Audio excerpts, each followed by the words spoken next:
วันแห่งความสุขหัวข้อในมื้อนี้แมนจงขุดน้ำสร้างต่อไปจงขุดน้ำสร้างต่อไป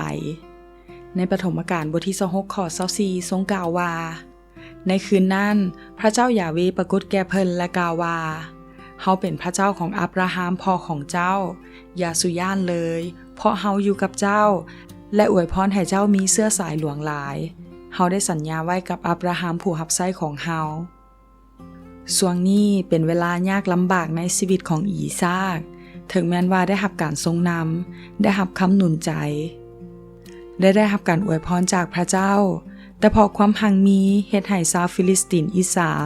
และไล่เพิ่นให้ออกไปจากแผ่นดินบางคนเมื่อเฮาได้รับพระพรและกำลังอยู่ในการทรงนำจากพระเจ้า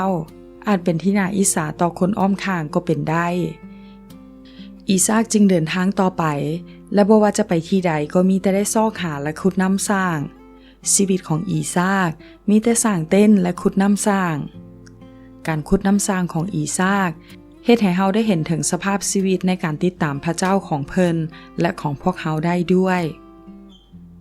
น้ำสร้างทะเลาะวิวาทน้ำสร้างแห่งการพิดเถียงกันชาวฟิลิสตินพิดกับคนใช้ของอีซากเพื่อญาติซิงน้ำสร้างที่ใดมีความอิจฉาที่นั่นก็จะมีการพิดเถียงและญาติซิงกันอีซากยอมจากไปแต่บ่หยุดซอกหาขุดน้ำสร้าง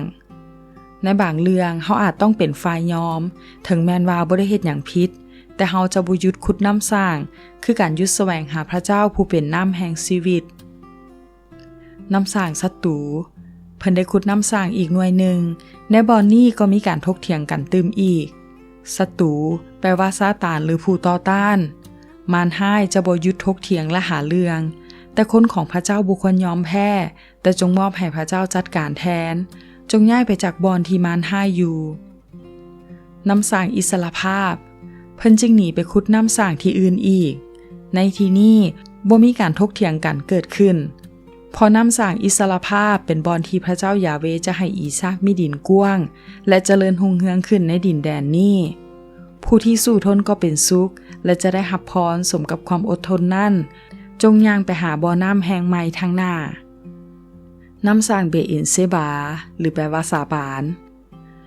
อย่าสุย่านเลยพอเฮาอยู่กับเจ้าและอวยพรให้เจ้ามีเสื้อสายหลวงหลายอีซากสั่งแทนบูชาและนมัสการพอได้พบพระเจ้า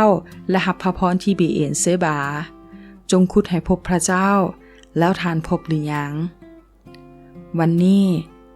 ตอนนี้ท่านอยู่น้ำสร้างบ่อใดอย่ายอมแพ้คืออีซากที่ขุดน้ำสร้างบ่หยุดจนได้รับพระพรและชนะจงอย่าหยุดแสวงหาแล้วคอยท่าพระเจ้าจนได้ยินคนทั้งหลายว่าบัดนี้ท่านเป็นผู้ที่พระเจ้ายาห์เวห์ทรงอวยพรขอพระเจ้าอวยพร